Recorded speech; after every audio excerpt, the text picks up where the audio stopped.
Kapuso, apat ka beses naman niya nagbuga sang abo ang Mount Canlaon, subong adlaw bas sa monitoring sang FIVELS. Nagbuga ini sang abo, las 8:14 kay ina sang aga. Las 12:48 kay ina sang udtok kag ginsundan pa sang duha ka ashing event launa 34 kag alas 2:21 sinilang nga hapon.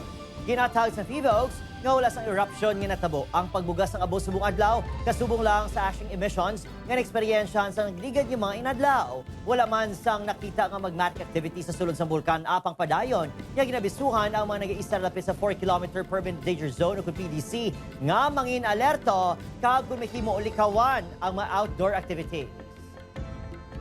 Ini nga mga ash emissions hindi man naton ma-identify pa kung part sang iya nga magmatic activity tungod kay sa mga previous niya nga results sang mga ash sampling nga gin-conduct naton sa last month sang November. Ang results ma'am nagapakita nga mga old nga materials.